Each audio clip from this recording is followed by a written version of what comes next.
சமத்துவம் இருக்கக்கூடாதுன்னு சொல்ற இடத்துல சமத்துவமும் சமூக நீதியும் இருக்கணும்னு சொல்ற ஒரு கட்சி. கல்வி நம்ம எல்லாருக்கும் எவ்வளவு முக்கியம்னு சொல்லி தெரிய வேண்டியதில்லை. காலை உணவு திட்டம் அப்படிங்கிறது தான். நான் வாழை ஷூட் பண்ணும்போது அந்த பையன் பசியில வாழைப்பழம் திருடுவான். நான் முதல்ல திருட்டு பழக்கத்தை கத்துக்கிட்டது பசியில தான் கத்துக்கிட்டேன். அந்த ஒரு திட்டத்துக்காக எவ்வளவு நன்றி சொன்னாலும் என்னால் அன்னைக்கு அதை எப்படி சொல்றதே தெரியல. ஏன்னா அது ஒரு முக்கியமான ஒரு பாய்ச்சலா நான் பாக்குறேன். பள்ளிக்கூடத்தில் மீற முடியாத, தாண்ட முடியாத, ஜெயிக்க முடியாத ஒரு விஷயம் அப்படிங்கிறது சாதிய உளவியல் தான். நாங்க 2 பேரும் அரசியலுக்கு அப்பாற்பட்டவங்க. ஆனா அந்த குடும்பத்துல நாங்க எப்பயுமே இருக்கிறோம், எப்பயுமே கூட பழகிக்கிட்டே இருக்கோம். இந்த மதிய சோறு போடுற மாதிரி காலையிலயும் சோறு போட்டிருந்தா கொஞ்சம் சந்தோஷமா இருந்திருக்குல்ல, ஸ்கூல்ல சாப்பிட்டு இருக்கலாம்ல. சினிமா மேடைகள்ல மட்டுமே பேசுற எனக்கு இது ஒரு பெரிய மேடை. கொஞ்சம் தயக்கமா இருக்கு. தமிழ்நாடு முதல்வர் ஐயாவுக்கும், தெலுங்கானா முதல்வர் ஐயாவுக்கும், தமிழ்நாடு துணை முதல்வர் அவர்களுக்கும், அமைச்சர்கள் அனைவருக்கும் வணக்கம். உங்க எல்லாருக்கும் வணக்கம். கல்வி நம்ம எல்லாருக்கும் எவ்வளவு முக்கியம்னு சொல்லி தெரிய வேண்டியதில்லை. தமிழ்நாட்டில் எப்போதுமே கல்விக்கு முக்கியத்துவம் இருந்திருக்கு. அப்பா அம்மா எவ்வளவு கஷ்டப்பட்டாலும், சாப்பாட்டுக்கு வழி இல்லைனாலும் பிள்ளைங்களை படிக்க வைக்கணும்னு நினைப்பாங்க. அது 50 வருஷமா தமிழ்நாட்டில் தொடர்ந்து கல்விக்காக நடந்த வேலை. அது இப்போ கல்வியை நம்ம கிட்ட இருந்து சிஸ்டமிக்கா எடுக்கிறதுக்கு ஒரு வேலை நடக்குதுன்னும் போது அதை சிஸ்டமிக்காவே எப்படி எதிர்க்கணும், அதை சிஸ்டமிக்கா எப்படி எதிர்கொள்ளணும்ன்றது தான் இந்த 4 வருஷத்துல நடந்திருக்கிறது. குறிப்பா இந்த மேடையில நாம பார்த்த அந்த உயர்கல்வி இந்த வருஷம் சேர்ந்த அந்த மாணவர்களுடைய எண்ணிக்கை இருக்கு இல்லையா, அது எனக்கு ரொம்ப நெகிழ்வா இருந்தது. நாம ஒரு உண்மையிலேயே கல்வியில நாம ஒரு பெரும் பாய்ச்சலை கண்டிருக்கிறோம்னு தான் எனக்கு சொல்லணும்னு தோணுது. இது சாதாரண விஷயம் இல்லை. ஏன்னா நாம அங்க போயிடக்கூடாதுன்றதுக்கு அவ்வளவு வேலைகள் நடக்குது. ஆனாலும் நம்ம அங்க போவோம், எப்படி போக வைக்கணும்னு எங்களுக்கு தெரியும்னு செய்யற ஒரு செயல் ரொம்ப ரொம்ப ரொம்ப நன்றிக்குரியது. நாம ரொம்ப அந்த அந்த மாணவர்கள் போல நாம் எல்லாருமே ரொம்ப நன்றியோட இருக்கணும். அண்ட் எல்லாரும் சொன்னது போல காலை உணவு ரொம்ப முக்கியம்.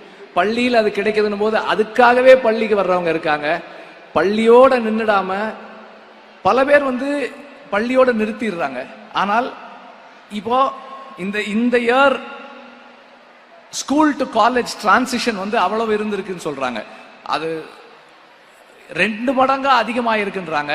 அந்த அளவுக்கு திட்டங்களும் ஊக்கமும் அதை செயல்படுத்தக்கூடிய ஆற்றல் மிக்க ஒரு குழுவும் இருக்கிறது. நம்ம எல்லாருக்கும் கிடைச்சிருக்க ஒரு பெரிய பலம். அது ரொம்ப ரொம்ப நன்றி, முதல்வருக்கு ரொம்ப நன்றி, இந்த அரசுக்கு ரொம்ப ரொம்ப பெரிய நன்றி. இந்த வாய்ப்பு கொடுத்ததுக்கு ரொம்ப நன்றி. கொஞ்சம் பதட்டமா இருக்கேன். நன்றிங்க, நன்றி, அனைவருக்கும் நன்றி. சினிமா மேடைகள்ல மட்டுமே பேசுற எனக்கு இது ஒரு பெரிய மேடை. கொஞ்சம் தயக்கமா இருக்கு. தமிழ்நாடு முதல்வர் ஐயாவுக்கும், தெலுங்கானா முதல்வர் ஐயாவுக்கும், தமிழ்நாடு துணை முதல்வர் அவர்களுக்கும், அமைச்சர்கள் அனைவருக்கும் வணக்கம். உங்க எல்லாருக்கும் வணக்கம். கல்வி நம்ம எல்லாருக்கும் எவ்வளவு முக்கியம்னு சொல்லி தெரிய வேண்டியதில்லை. தமிழ்நாட்டில் எப்போதுமே கல்விக்கு முக்கியத்துவம் இருந்திருக்கு. அப்பா அம்மா எவ்வளவு கஷ்டப்பட்டாலும், சாப்பாட்டுக்கு வழி இல்லைனாலும் பிள்ளைங்களை படிக்க வைக்கணும்னு நினைப்பாங்க. அது 50 வருஷமா தமிழ்நாட்டில் தொடர்ந்து கல்விக்காக நடந்த வேலை. அது இப்போ கல்வியை நம்ம கிட்ட இருந்து சிஸ்டமிக்கா எடுக்கிறதுக்கு ஒரு வேலை நடக்குதுன்னும் போது அதை சிஸ்டமிக்காவே எப்படி எதிர்க்கணும், அதை சிஸ்டமிக்கா எப்படி எதிர்கொள்ளணும்ன்றது தான் இந்த 4 வருஷத்துல நடந்திருக்கிறது. குறிப்பா இந்த மேடையில நாம பார்த்த அந்த உயர்கல்வி இந்த வருஷம் சேர்ந்த அந்த மாணவர்களுடைய எண்ணிக்கை இருக்கு இல்லையா, அது எனக்கு ரொம்ப நெகிழ்வா இருந்தது. நாம ஒரு உண்மையிலேயே கல்வியில நாம் ஒரு பெரும் பாய்ச்சலை கண்டிருக்கிறோன்னு தான் எனக்கு சொல்லணும்னு தோணுது. இது சாதாரண விஷயம் இல்லை. ஏன்னா நாம் அங்கே போயிடக்கூடாதுன்றதுக்கு அவ்வளோ வேலைகள் நடக்குது. ஆனாலும் நம்ம அங்கே போவோம், எப்படி போக வைக்கணும்னு எங்களுக்கு தெரியும்னு செய்கிற ஒரு செயல் ரொம்ப ரொம்ப ரொம்ப நன்றிக்குரியது. நாம் வந்து ரொம்ப அந்த அந்த மாணவர்கள் போல நாம் எல்லாருமே ரொம்ப நன்றியோடு இருக்கணும்.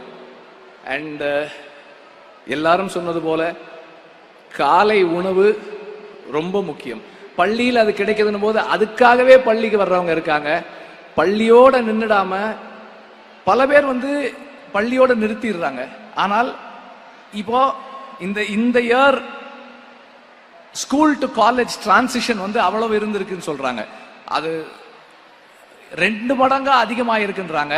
அந்த அளவுக்கு திட்டங்களும் ஊக்கமும் அதை செயல்படுத்தக்கூடிய ஆற்றல் மிக்க ஒரு குழுவும் இருக்கிறது நம்ம எல்லாருக்கும் கிடைச்சிருக்க ஒரு பெரிய பலம். அது ரொம்ப ரொம்ப நன்றி. முதல்வருக்கு ரொம்ப நன்றி. இந்த அரசுக்கு ரொம்ப ரொம்ப பெரிய நன்றி. இந்த வாய்ப்பு கொடுத்ததுக்கு ரொம்ப நன்றி. கொஞ்சம் பதட்டமா இருக்கேன். நன்றிங்க. நன்றி, அனைவருக்கும் நன்றி. இந்தி போராட்ட சமயத்துல ஒரு கையெழுத்து பிரதியை வந்து அடிக்கடி அண்ணா படிச்சாராம். படிச்சுட்டு யார்ப்பா ஒரு அழகா எழுதுறா, அந்த இளைஞரை நான் மீட் பண்ணணும்னு சொன்னாராம். அவரை பிடிச்சிட்டு வந்து கூட்டி வந்து நிறுத்தினாங்களாம். அண்ணா பார்க்கும்போது ஒரு 14 வயசு பையன் நின்றாராம். அவர் தான் மு. கருணாநிதி. அவர் ஷாக் ஆயிட்டாராம். என்னப்பா, நான் ஒரு 30 வயசு இருக்குன்னு நினைச்சா நீ 14 வயசுல இருக்கு, நீ ஸ்கூலுக்கு போலையான்னு. இல்லைங்க அண்ணா, நான் ஸ்கூலுக்கு போறது இல்லை அப்படின்னாராம். அதெல்லாம் வேணாம், முதல்ல நீ ஸ்கூலுக்கு போ, அதுக்கப்புறம் தான் அரசியல், அதுக்கப்புறம் தான் போராட்டம்னாராம். வீட்டுக்கு வந்துட்டாராம். அண்ணா சொன்னதை தட்ட முடியாது. ஆனால் வீட்டுக்கு வந்து யோசிச்சுட்டு, அண்ணா சொன்னதை தட்ட முடியாது, ஆனால் நான் தட்டுறேன், அது அண்ணாக்கு தெரியாமல் இருக்கட்டும். கடைசி வரைக்கும் ஸ்கூலுக்கே போகலையும். அவர் ஸ்கூலுக்கு போகாமல் வாழ்ந்ததுனால தான் நீங்கள் எல்லாம் ஸ்கூலுக்கு போகிறீங்க. இதை மறக்கவே கூடாது. நாங்கள் படிச்சுக்கிட்டே இருக்கோம். நான் இப்போ காரில் வரும்போது ஒரு பஸ் போகுது. அந்த பஸ்ஸில் திருநங்கைகளுக்கும் திருநம்பிகளுக்கும் ஒரு திட்டம் அப்படின்னு இருக்கு. சிறகுன்னு ஒரு திட்டம். நாங்கள் 2 பேரும் அரசியலுக்கு அப்பாற்பட்டவங்க. ஆனால் அந்த குடும்பத்தில் தான் நாங்கள் எப்பயுமே இருக்கிறோம், எப்பயுமே கூட பழகிக்கிட்டே இருக்கோம். ரொம்ப ரொம்ப நீங்கள் எல்லாம் கொடுத்து வச்சவங்க. நாங்கள் ஸ்கூலில் படிக்கும்போது, கவர்மெண்ட் ஸ்கூலில் படிக்கும்போது எங்களுக்கு எந்த ஹெல்ப்புமே இல்லை. ரொம்ப ரொம்ப கஷ்டப்பட்டு ஒவ்வொரு வருஷமும் நாங்கள் படிக்கிறதுக்கு அவ்வளோ கஷ்டப்பட்டு வந்தோம். இன்னைக்கு உங்கள் வாழ்க்கையில் இந்த அரசும் முதல்வரும் எனது மதிப்பிற்குரிய என் இதயத்திற்கு சொந்தமான தம்பியும் புன்னகை அரசர் அன்பிலும் 3 பேரும் சேர்ந்து உங்களை பத்திரமா பார்த்துக்கிறாங்க. அதை மறக்கவே கூடாது. அவ்வளவு நல்ல திட்டங்களை உங்களுக்கு படிக்கிறதுக்காக சொல்றாங்க. நீங்க படிக்கணும். இனி வாழ்க்கையில் உங்களுக்கு எந்த முட்டுக்கட்டையுமே கிடையாது, எந்த முட்டுக்கட்டையும் கிடையாது. உங்க வேலை படிக்கிறது தான். உங்களுக்காக எல்லா செலவையும் எல்லா பொறுப்புகளையும் உங்கள் தாய் தந்தை போல முதல்வர் ஐயா உங்களை பார்த்துக்கிறாரு. துணை முதல்வர் அதை வந்து வழி நடத்துறாரு. எல்லா நல்ல திட்டங்களும் மக்களுக்கு போய் சேர மாதிரி அன்பில் பார்த்துக்கிறாங்க. நான் அவங்க 3 பேருக்கும் பர்சனலாக நான் கடப்படுறேன். நான் வந்து இந்த விஷயத்தில் இன்னொரு விஷயத்தை இங்கே சொல்லணும். நான் சொல்றதுக்கு, உலகத்திலே ஒரு மிகச்சிறந்த ஆளுமை என்று கருதப்படுகிற இளையராஜாவுக்கு விழா எடுத்ததுக்கு அவங்கள காலை தொட்டு நான் கும்பிட்டுக்கிறேன். உலகத்தில் எந்த அரசும் ஒரு இசைக்கலைஞனுக்கு எடுக்காத ஒரு விழாவை ஐயா முதல்வர் ஐயா எடுத்திருக்காரு. அவருக்கு நான் ரொம்ப கடமைப்பட்டிருக்கேன். இதை விட அவர் வாழ்க்கையில் அச்சீவ் பண்ணது, இளையராஜா ஐயா அச்சீவ் பண்ணது எதுவுமே இல்லை. அவ்வளோ பெரிய விழா. இந்த உலகத்தில் இருக்க எல்லா தமிழர்களும் பார்த்தாங்க அந்த விழாவை. அப்படியாப்பட்ட விழா எந்த கலைஞனுக்கும் எந்த உலகத்தில் யாருமே எடுக்கப்படாத ஒரு விழா எடுத்து, அதுக்காக ரொம்ப நன்றி. தம்பி பேசுடா. அனைவருக்கும் என்னுடைய வணக்கம். மாண்புமிகு முதல்வர் அவர்களுக்கும் மாண்புமிகு துணை முதல்வர் அவர்களுக்கும் கல்வித்துறை அமைச்சர் அன்பில் அவர்களுக்கும் மற்றும் அமைச்சர் பெருமக்கள் பெரியவர்கள் அனைவருக்கும் என்னுடைய வணக்கம். கல்வியை பற்றி நான் நிறைய யோசிச்சிருந்தேன், பட் சில கருத்துக்கள் மட்டும் சொல்லலாம்னு நினச்சிக்கிட்டு இருக்கேன். கல்வியை பற்றி 2000 வருடங்களுக்கு முன்னால் ஒரு பாண்டிய மன்னன் அவர் ஒரு பாடல் எழுதியிருக்கிறார். இதில் பாலகிருஷ்ணன் ஐயா வந்து பல இடங்கள் அதை பற்றி பேசியிருக்கிறார். அதோடைய கடைசி 4 வரிகள் ரொம்ப முக்கியமானது. வேற்றுமை பொருந்திய நாற்பால் உள்ளும் கீழ்ப்பால் ஒருவன் கற்பின் மேற்பால் ஒருவனும் அவன் கண் படுமே அப்படின்னு சொல்றார். கல்விக்கு வந்து 2 குணங்கள் இருக்கு. அதுல ஒரு குணம் இப்ப இவர் சொல்றது. அது என்ன குணம்னா, கல்வி வந்து கீழே இருக்கிறவன் கற்ற பின்னாடி மேல இருக்கிறவனும் அவனை மதித்து அவனோடு சேர வேண்டிய கட்டாயத்தை ஏற்படுத்தும். இது முதல் காரணம். 2வது, கல்வி என்ன செய்யும் அப்படின்னா, அதை எழுதிட்டே வந்திருக்கேன். விவேக சிந்தாமணி அப்படிங்கிற ஒரு புத்தகத்துல ஒரு பாடல் இருக்கு. வெள்ளத்தால் போகாது, வெந்தனலால் வேகாது, மண்ணலாலும் கொள்ளலாகாது, மன்னராலும் எடுத்துக்க முடியாது, கொடுத்தாலும் நிறைவொழிய குறையாது. அது என்னன்னா, நம்ம எதுக்கு படிக்கிறோம்? படிச்சு நல்ல வேலைக்கு போய் சம்பாதிச்சு குடும்பத்தை காப்பாற்றி அப்பா அம்மாவை காப்பாற்றி குழந்தைங்களை காப்பாற்றுறதுக்காக போகிறோம். அதை நான் ஒரு வேளை என்னால் முடிஞ்சு நான் ஒரு 1 கோடி ரூபாய் யாருக்கோ கொடுத்தேன்னா அவங்களால சந்தோஷமாக வாழ்ந்துட முடியும். ஆனால் என்கிட்ட அந்த 1 கோடி ரூபாய் இருக்காது, ஏன்னா நான் அதை கொடுத்துட்டேன். ஆனால் கல்வி இருக்கு இல்லையா, அதை வைத்து நாம் கற்று நாம் பணம் ஈட்டும் பொழுது அந்த கல்வி என்னையும் அறிவாளியாகவே வைத்திருக்கும், அதை வாங்குபவரையும் அறிவாளியாக வைத்திருக்கும். என்னிடம் இருக்கும் கல்வி அவருக்கும் போய் சேரும், அவரை எனக்கு சமமாக மாற்றும் அல்லது என்னை அவருக்கு சமமாக ஏற்றும். இதனால தான் கல்வியை வந்து கற்கக்கூடாதுன்னு பழங்காலத்திலிருந்து இன்னைக்கு வரைக்கும் தடுத்துக்கிட்டே இருக்காங்க. இது ரொம்ப ரொம்ப முக்கியமான பாயிண்ட். கற்றுக்கிட்டு வந்திருந்த நாம ஏன் நடுவில் கல்வி இழந்தோன்றதை யோசிக்கணும். 2 விதமான கருத்தியல்கள் இருக்கு கல்வியை சார்ந்து. ஒன்று திராவிட கருத்தியல், எல்லாரும் படிக்கணும், எல்லாரும் அறிவாளியா இருக்கணுங்கிறது. இதை வந்து இப்போ நான் சொன்னேன் இல்லைங்களா, இந்த பாண்டிய நெடுஞ்செழியன் காலத்திலிருந்து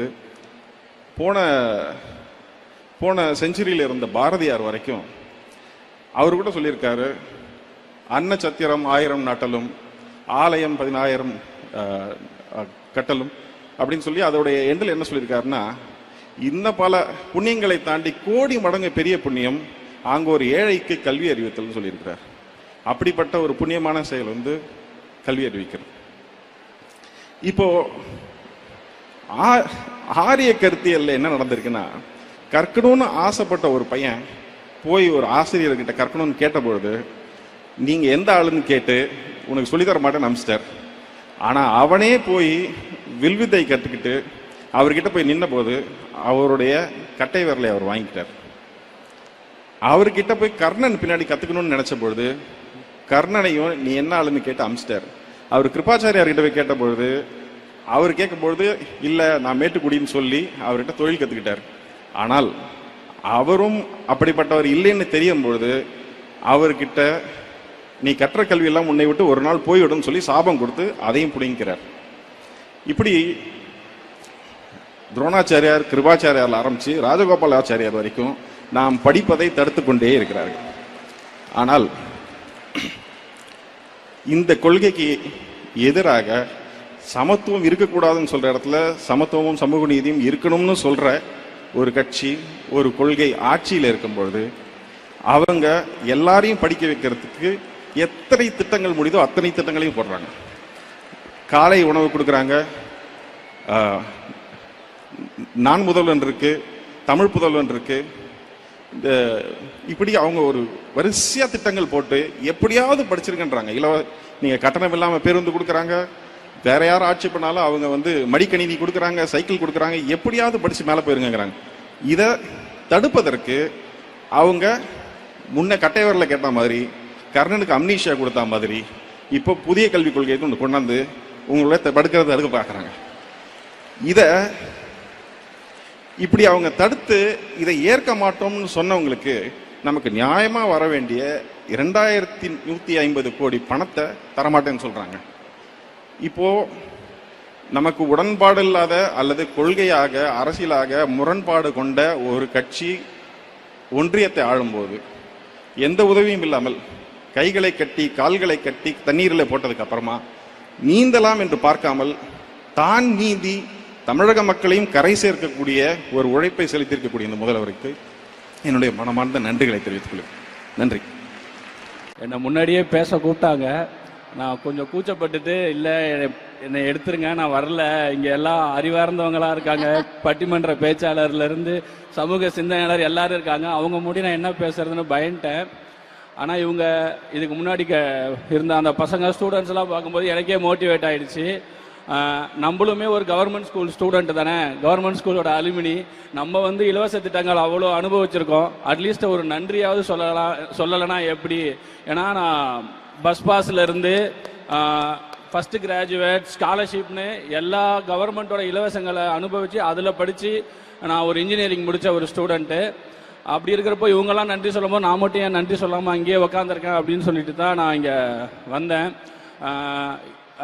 ஏன்னா நான் ஒரு மிடில் கிளாஸ்னால் நகரத்தில் இருக்கிற மிடில் கிளாஸ் கிடையாது, ஊர் சைடில் இருக்கிற மிடில் கிளாஸ். ஊர் சைடில் என்ன மிடில் கிளாஸ்னால் நாங்கள் வந்து இட்லி கறியெல்லாம் வந்து ஞாயிற்றுக்கிழமை எடுக்க மாட்டோம், தீபாவளி பொங்கல் விசேஷங்களுக்கு மட்டும்தான் எடுப்போம். அந்த அளவுக்கான நாங்கள் மிடில் கிளாஸு. ஸோ இந்த இலவசங்கள்லாம் இதெல்லாம் எங்களுக்கு எவ்வளோ ஹெல்ப் ஆச்சுன்னு நான் உணர்ந்தவன். ஸோ இந்த சமயத்தில் நான் தமிழக அரசுக்கு நன்றி சொல்கிறதுக்காக இந்த ஸ்டேஜ் ஏறி இருக்கேன். அப்புறம் ஒரே ஒரு இன்சிடென்ட்ஸ், இந்த காலை உணவு திட்டம் வந்து ஏன்னா நான் ஒரு மிடில் கிளாஸ் ஆகனால ஒரு வேளை சாப்பாட்டோட அருமை என்னன்னு எனக்கு நல்லா தெரியும். இந்த காலை உணவு திட்டத்தை பற்றி அது எப்படி வந்துச்சுன்னு ஒரு நாள் நான் முதலமைச்சர் மூலிமா கேள்விப்பட்டேன். நான் ஒரு ஸ்கூலுக்கு ஒரு விசேஷமாக போயிருந்தேன். அப்போ நான் சில பசங்களை கேட்டேன், சும்மா கேஷுவலாக கேட்டேன், சாப்பிட்டீங்களாப்பா அப்படின்னு கேட்டேன். அவங்க இல்லை சார், காலையில் அம்மா வேலைக்கு போயிட்டாங்க, நாங்கள் அங்கேருந்து வரோம், அதனால் சாப்பிட முடியல அப்படின்னு சொன்னதாக கேள்விப்பட்டேன். அடுத்த கொஞ்ச நாள்லயே பார்த்தீங்கன்னா காலை உணவு திட்டம்னு ஒன்று ஆரம்பிச்சிட்டாங்க. ஏன்னா நான் இலவச பஸ் பாஸ் வந்து அரங்கூர்ல இருந்து திட்டக்குடி 12 கிலோமீட்டரு, நான் திட்டக்குடி ஸ்கூலுக்கு வருவேன். மேக்சிமம் 7:30 to 8 பஸ்ஸை பிடிக்கணும். 8, 8:30, 9 மணி ஆகிடும் ஸ்கூலுக்கு வர. அப்போ நான் யோசிச்சிருக்கேன், இந்த மதியம் சோறு போடுற மாதிரி காலையிலையும் சோறு போட்டிருந்தா கொஞ்சம் சந்தோஷமா இருந்திருக்குல்ல, ஸ்கூல்ல வந்து சாப்பிட்டுருக்கலாம்ல அப்படின்னு நான் யோசிச்சிருக்கேன். அது இன்னைக்கு நடந்து இன்னைக்கு அதனால ஒரு 24 லட்சம் பிள்ளைகள் சாப்பிட்றாங்க. அது இன்னும் அடுத்த கட்டத்துக்கு போயிட்டு இருக்கும் போது அந்த உணவுக்கு ரொம்ப ரொம்ப நன்றி சார். அப்புறம் பெரிய பெரிய முதலாளிகளுடைய தேவைகளையும் பூர்த்தி செய்யற நிறைய கவர்மெண்ட்டுக்கு மத்தியில் ஒரு பாமரனோட பசங்களோட குழந்தைங்களுடைய கோரிக்கைக்காக ஒரு திட்டம் நிறைவேறியிருக்கு, அதை அமல்படுத்தி இருக்கிறாங்க. அதுக்கு நான் நன்றி சொல்ல வந்திருக்கும் போது இதை நான் ரொம்ப ப்ரிவிலேஜா பார்க்குறேன். தமிழக முதல்வர் அவர்களுக்கும் கல்வித்துறையிற்கும் மிகப்பெரிய நன்றியை தெரிவித்துக் கொள்கிறேன். இது மாதிரி இன்னும் நிறைய பண்ணுங்க. நம்ம ஆல்ரெடி பண்ணிக்கிட்டு தான் இருக்கிறோம் தமிழக அரசு. ஏன்னா முன்னாடி எப்படி இருந்தோன்னா மக்கள் படிக்கிற எண்ணம் மட்டும் இருந்தா போதும், நான் படிக்க வச்சிடறேன் அப்படின்னு இருந்துச்சு. இப்ப அது பத்தாது, உனக்கு நான் படிக்கிறதுக்கு எண்ணத்தையே உருவாக்குவேன் அப்படின்னு சொல்லி நம்ம பண்ணிட்டு இருக்கிறாங்க. இது மிகப்பெரிய இது. கல்விக்காக எப்பவுமே நம்ம முன்னாடி நிக்கணும். சொல்லுவாங்க சச்சின் டெண்டுல்கர் படிச்சாரா, இளையராஜா படிச்சாரா, இல்ல ரஹ்மான் படிச்சாரான்னு நிறைய பேர் சொல்லுவாங்க. நம்பாதீங்க, அப்படி ஜெயிச்சவங்க 100 பேர் தான். படிச்சதுனால ஜெயிச்சவங்க தான் இங்க அவ்வளோ பேர் இருக்கும். நீங்க அதை ஃபாலோ பண்ணுங்க. எக்ஸப்ஷனல் எப்பயுமே எக்ஸாம்பிள் ஆகாது. முதல்வர் அந்த ஏவியில சொன்னதுதான், படிங்க படிங்க படிங்க. நான் எக்ஸ்ட்ரா ஒரு தடவை சொல்றேன், படிங்க. என்னை முன்னாடியே பேச கூப்பிட்டாங்க. நான் கொஞ்சம் கூச்சப்பட்டுட்டு இல்லை என்னை எடுத்துருங்க, நான் வரல, இங்கே எல்லாம் அறிவார்ந்தவங்களா இருக்காங்க, பட்டிமன்ற பேச்சாளர்ல இருந்து சமூக சிந்தனையாளர் எல்லாரும் இருக்காங்க, அவங்க முடி நான் என்ன பேசுறதுன்னு பயன்ட்டேன். ஆனால் இவங்க இதுக்கு முன்னாடி இருந்த அந்த பசங்க ஸ்டூடெண்ட்ஸ் எல்லாம் பார்க்கும்போது எனக்கே மோட்டிவேட் ஆயிடுச்சு. நம்மளுமே ஒரு கவர்மெண்ட் ஸ்கூல் ஸ்டூடெண்ட் தானே, கவர்மெண்ட் ஸ்கூலோட அலுமினி, நம்ம வந்து இலவச திட்டங்கள் அவ்வளோ அனுபவிச்சிருக்கோம், அட்லீஸ்ட் ஒரு நன்றியாவது சொல்லலைன்னா எப்படி?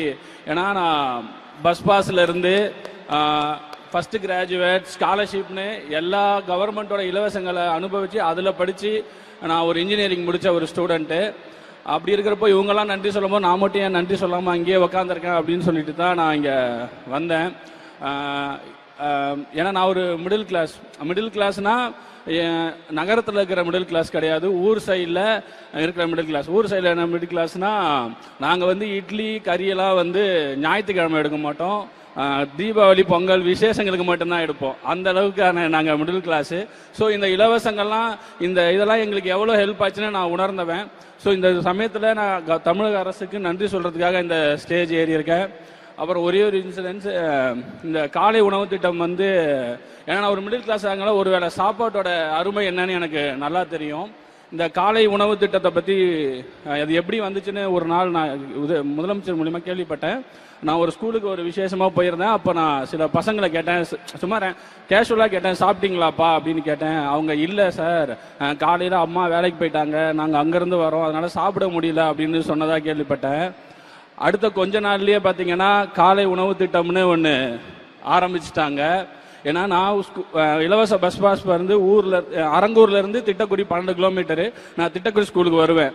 மேக்சிமம் 7:30 to 8 பஸ்ஸை பிடிக்கணும். 8, 8:30, 9 மணி ஆகிடும் ஸ்கூலுக்கு வர. அப்போ நான் யோசிச்சிருக்கேன், இந்த மதியம் சோறு போடுற மாதிரி காலையிலையும் சோறு போட்டிருந்தா கொஞ்சம் சந்தோஷமா இருந்திருக்குல்ல, ஸ்கூல்ல வந்து சாப்பிட்டுருக்கலாம்ல அப்படின்னு நான் யோசிச்சிருக்கேன். அது இன்னைக்கு நடந்து இன்னைக்கு அதனால ஒரு 24 லட்சம் பிள்ளைகள் சாப்பிட்றாங்க. அது இன்னும் அடுத்த கட்டத்துக்கு போயிட்டு இருக்கும் போது அந்த உணவுக்கு ரொம்ப ரொம்ப நன்றி சார். அப்புறம் பெரிய பெரிய முதலாளிகளுடைய தேவைகளையும் பூர்த்தி செய்யற நிறைய கவர்மெண்ட்டுக்கு மத்தியில் ஒரு பாமரனோட பசங்களோட குழந்தைங்களுடைய கோரிக்கைக்காக ஒரு திட்டம் நிறைவேறியிருக்கு, அதை அமல்படுத்தி இருக்கிறாங்க. அதுக்கு நான் நன்றி சொல்ல வந்திருக்கும் போது இதை நான் ரொம்ப ப்ரிவிலேஜா பார்க்குறேன். தமிழக முதல்வர் அவர்களுக்கும் கல்வித்துறையிற்கும் மிகப்பெரிய நன்றியை தெரிவித்துக் கொள்கிறேன். இது மாதிரி இன்னும் நிறைய பண்ணுங்க. நம்ம ஆல்ரெடி பண்ணிக்கிட்டு தான் இருக்கிறோம் தமிழக அரசு. ஏன்னா முன்னாடி எப்படி இருந்தோன்னா மக்கள் படிக்கிற எண்ணம் மட்டும் இருந்தா போதும், நான் படிக்க வச்சிடறேன் அப்படின்னு இருந்துச்சு. இப்ப அது பத்தாது, உனக்கு நான் படிக்கிறதுக்கு எண்ணத்தையே உருவாக்குவேன் அப்படின்னு சொல்லி நம்ம பண்ணிட்டு இருக்கிறாங்க. இது மிகப்பெரிய இது. கல்விக்காக எப்பவுமே நம்ம முன்னாடி நிக்கணும். சொல்லுவாங்க சச்சின் டெண்டுல்கர் படிச்சாரா, இளையராஜா படிச்சாரா, இல்ல ரஹ்மான் படிச்சாரான்னு நிறைய பேர் சொல்லுவாங்க. நம்பாதீங்க, அப்படி ஜெயிச்சவங்க 100 பேர் தான். படிச்சதுனால ஜெயிச்சவங்க தான் இங்க அவ்வளோ பேர் இருக்கும். நீங்க அதை ஃபாலோ பண்ணுங்க. எக்ஸப்ஷனல் எப்பயுமே எக்ஸாம்பிள் ஆகாது. முதல்வர் அந்த ஏவியில சொன்னதுதான், படிங்க படிங்க படிங்க. நான் எக்ஸ்ட்ரா ஒரு தடவை சொல்றேன், படிங்க. முதல்வர் ஐயா அவர்களுக்கும் தெலுங்கானா முதல்வர் ஐயாவுக்கும் அப்போ நம்ம டிசிஎம் அந்த வார்த்தையை சொல்லும் போது மாமன் உதய் சாருக்கும் அமைச்சர் பெருமக்கள் எல்லாருக்குமே என்னோட வணக்கத்தை தெரிவிச்சுக்கிறேன். ரொம்ப என்ன சொல்றதுன்னா, கல்வியில் சிறந்த தமிழ்நாடு இந்த தலைப்புன்னு கேட்டும் போதே வந்து அவ்வளோ பெருமையாக இருந்துச்சு. முக்கியமான ஒரு விஷயம் சொல்றது தான் நான் வந்தேன். வாழை ரிலீஸ் ஆன அப்போ வந்து திடீர்னு ஒரு ஃபோன் கால் வந்துச்சு எனக்கு. இந்த சிஎம் வந்து படம் அமெரிக்காவில் பார்த்துட்டு இருக்காரு, உங்களுக்கு கால் பண்ணுவாருன்னு சொன்னாங்க. அப்போ எனக்கு கால் பண்ணி அதுக்காக வெயிட் பண்ணேன். ஏன்னா என்னோட எல்லா படங்களுக்குமே அவர் கால் பண்ணி பேசியிருக்காரு என்கிட்ட. வாழைக்கு நான் ஸ்பெஷலாக வெயிட் பண்ணேன். ஏன்னா அவர் தமிழ்நாட்டோட முதல்வர் ஒரு வாழை மாதிரி ஒரு படத்தை பார்த்துட்டு என்ன சொல்லுவார் அப்படிங்காக வெயிட் பண்ணேன்.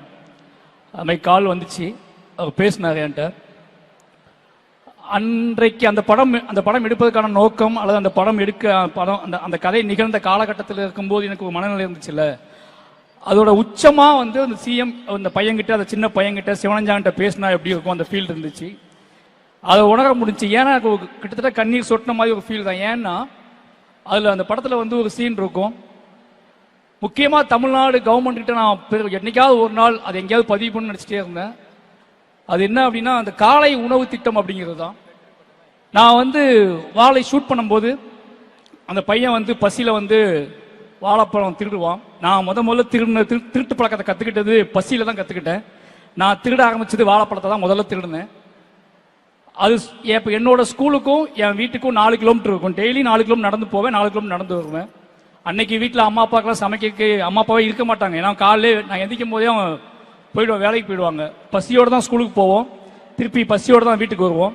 இதுக்கு இடையில நாங்கள் கற்றுக்கிட்டது தான் இந்த வாழை தோட்டத்துக்குள்ள புகுந்து இந்த வாழை மரங்களில் பழங்களை பிச்சு சாப்பிட்றது தான் எங்களோட டெய்லி உணவாகவே இருக்கும். காலையிலேயே அதான் சாப்பிடுவோம். ஈவினிங் ஸ்கூல் முடிச்சு 4 கிலோமீட்டர் நடக்கணும். அந்த 4 கிலோமீட்டர் எப்படியாவது பசங்க எல்லாரும் உள்ள வாழை தோட்டத்துக்குள்ள புகுந்து யாருக்கு எவ்வளோ சாத்தியப்படுமோ அந்த வாழைப்பழங்களை சாப்பிடுவோம். பசிங்கிறது ஒரு பெரிய போராட்டமாகவே இருக்கும். பசியால் படிப்பை நிப்பாட்டினவங்க நிறைய பேர், என் கூட படித்த நிறைய பேர் படிப்பை நிப்பாட்டினவங்க நிறைய பேர். பசி என்னன்னா, அன்னைக்கு ரொம்ப தூரமாகும் பள்ளிக்கூடம், அவ்வளோ தூரத்துக்கு போயிட்டு திரும்பி வர முடியாது. அதுக்கப்புறம் அந்த காலை உணவு திட்டம் வந்ததுக்கப்புறம் நிறைய பேர் ஃபோன் பண்ணி நிறைய விஷயம், அந்த செய்தி வந்த அன்னைக்கு நான் அடைந்த அளவுக்கு மகிழ்ச்சியே கிடையாது. ஏன்னா அதை நினைச்சு பார்க்கும்போது அவ்வளோ இது விஷயமா இருந்துச்சு எனக்கு. அந்த ஒரு திட்டத்துக்காக எவ்வளவு நன்றி சொன்னாலும் என்னால் அன்னைக்கு அதை எப்படி சொல்றதே தெரியல. ஏன்னா அது ஒரு முக்கியமான ஒரு பாய்ச்சலா நான் பார்க்குறேன். என் கூட படிப்பு தொடர முடியாம போன அத்தனை பேத்துக்குமே அன்னைக்கு ஒரு பெரிய அழுகையா இருந்திருக்கும். அதுக்காக ரொம்ப நன்றி ஐயா. அதுக்கு பிறகு விளையாட்டுத்துறையை விட கல்வி அமைச்சர் அன்பில் மகேஷ் சார் சொல்லணும் ஒன்று. பள்ளிக்கூடத்தை நான் பயப்படுற விஷயம், நான் படித்த திருநெல்வேலியிலேருந்து வந்திருக்கேன், அதனால சொல்கிறேன். பள்ளிக்கூடத்துக்குள்ள நான் கற்றுக்கிட்டது முழுக்க பள்ளிக்கூடத்தில் மீற முடியாத, தாண்ட முடியாத, ஜெயிக்க முடியாத ஒரு விஷயம் அப்படிங்கிறது சாதிய உளவியல் தான். அதை மீற முடியாமல், அதை அதுக்குள்ளே அடங்கவும் முடியாமல் நான் பட்ட கஷ்டம் ஜாஸ்தி. அதை இன்னைக்கு பள்ளிகளுக்குள்ள சமூக நீதிங்கிற வார்த்தையும் சமத்துவம்ங்கிற வார்த்தையும் ஓங்கி ஒழிக்க வைக்கக்கூடிய செயலை நம்ம பள்ளி கல்வி செஞ்சுக்கிட்டே இருக்கு அப்படிங்கிற ஒரு மிகப்பெரிய சந்தோஷம். ஏன்னா தொடர்ந்து யார் மூலமாவது எதன் மூலமாவது அதை பதிவு பண்ணிக்கிட்டே இருக்காங்க. கிட்டத்தட்ட அதுல ஒரு பெரிய பாய்ச்சலா நான் பார்க்கறது பள்ளிக்கூடங்களில் இருந்தக்கூடிய சாதி பெயர்களை அகற்றினது. அதற்கப்புறம் இது ஒரு முக்கியமான விஷயமா, பள்ளிக்கூடமே எங்க பள்ளிக்கூடம் தான் தெரியுமான்னு சொல்லியிருக்காங்க என்கிட்ட. அப்படி அத்தனையும் ஒழிச்சு கட்டி இன்னைக்கு பள்ளிக்கூடத்துக்குள்ள நடக்கக்கூடிய ஒரு மிகப்பெரிய யுத்தத்தை இன்னொரு அறிவு யுத்தமா மாத்தின பங்கு கல்வித்துறை செஞ்சிருக்கு. அதுக்கு கோடான கோடி நன்றிகள். இப்போ விளையாட்டுத்துறை உதய் சார் மினிஸ்டர் ஆப்பான்னு சார் சொல்லும் போது நான் என்ன சார் துறைன்னு கேட்டேன். சார் விளையாட்டுத்துறை அப்படின்னாரு. உண்மையாவே அது அவருக்கு விளையாட்டு பயங்கரமா பிடிக்கும். மாமன்னன் ஷூட்டிங் ஸ்பாட்லேயே கிரிக்கெட் பார்த்துட்டே இருப்பாரு, கபடி எதையாவது பேசிக்கிட்டே இருப்பாரு. இன்னைக்கு அவர் வந்ததுக்கு அப்புறம் விளையாட்டு சார்ந்த விஷயங்களை ஈஸியாக எடுத்துட்டு போறது, அதை ரொம்ப எளிமையா அதோட ரூட்டை, வழியை, பாதையை ரொம்ப எளிமையா மாத்தினது, இது எல்லாத்துலேயுமே அவருக்கு கீழே விளையாட்டு யார் எங்க இருந்து விளையாட ஆரம்பிப்பாங்க, யார் விளையாடுறதுக்கு வழி தெரியாமல் நிற்பாங்க, யார் உச்சம் போதுக்கு வழி தெரியாமல் நிற்பாங்கன்னு தெரிஞ்சுக்கிட்டு அந்த மாதிரியான விளையாட்டு வீரர்களை ஊக்குவிச்சு அவங்கள வெளியே எடுத்துட்டு இவ்வளவு பெரிய சாதனை நிகழ்த்திருக்காரு அப்படிங்கிறது ரொம்ப சந்தோஷம். ஒட்டுமொத்தமாவே தமிழ்நாடு ஒரு பாய்ச்சல தான் இருக்கு. ஒட்டுமொத்தமாவே எல்லா துறையிலையும் அதை விட முக்கியமான விஷயம் சமூக நீதி அப்படிங்கிற விஷயத்துல அது கல்விக்குள்ளே கொண்டு வந்தது, விளையாட்டு துறையிலையும் கொண்டு வந்தது மிகப்பெரிய பாய்ச்சலா பார்க்குறேன். எல்லாத்துக்கும் ஒட்டுமொத்தமா என் சார்பாகவும் என் குடும்பத்தின் சார்பாகவும் என்னோட மாவட்டத்தின் சார்பாகவும் அத்தனைக்கும் நன்றி தெரிவிச்சுக்கிறேன். நன்றி. அனைவருக்கும் வணக்கம். இத்தனை குழந்தைங்களை பார்க்குறதே ரொம்ப ஆசையாக இருக்குது, ரொம்ப பெருமையாக இருக்குது. ஏன்னா நான் சின்ன வயசில் வளர்ந்தது என்னோட தெருவோட ஒரு கோடியில் இருந்தது ஒரு அரசு பள்ளி. அதில் படித்த மாணவர்களை நான் பார்த்துருக்கேன், அங்கே கொடுக்கப்படுற சத்துணவை நான் சாப்பிட்ருக்கேன். ஸோ அதனால் அந்த அனுபவம் எனக்கு உண்டு.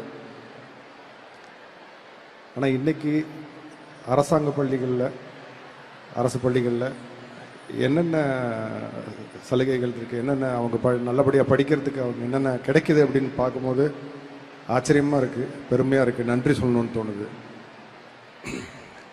நான் படிக்கிற வயசில் ஒரு முதுமொழி ஒன்று சொல்லுவாங்க, கற்கை நன்றே கற்கை நன்றே பிச்சை புகினும் கற்கை நன்றே அப்படின்னு.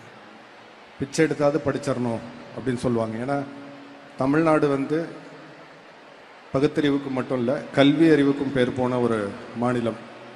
ஸோ கல்வி அவ்வளோ ஒரு கிட்டத்தட்ட தன்மானத்துக்கு இணையாக அதை நம்ம பார்ப்போம். ஆனால் இன்றைக்கி நம்ம முதலமைச்சர் திரு ஸ்டாலின் ஐயா அவர்கள் சொன்ன ஒரு இது பார்த்தோம் வீடியோவில், படிங்க படிங்க படிங்க, படிப்பில் மட்டும் கவனத்தை வைங்க, மற்றதெல்லாம் நான் பார்த்துக்கிறேன் அப்படின்னு. இப்படி ஒரு வார்த்தையை யார் சொன்னாலுமே நமக்கு ரொம்ப உற்சாகமாக இருக்கும்.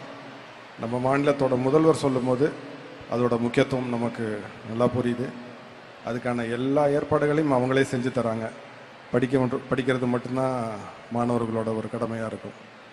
இது எனக்கு ரொம்ப பெருமையாக இருக்குது. இந்த வாய்ப்பை கொடுத்ததுக்கு ரொம்ப நன்றி.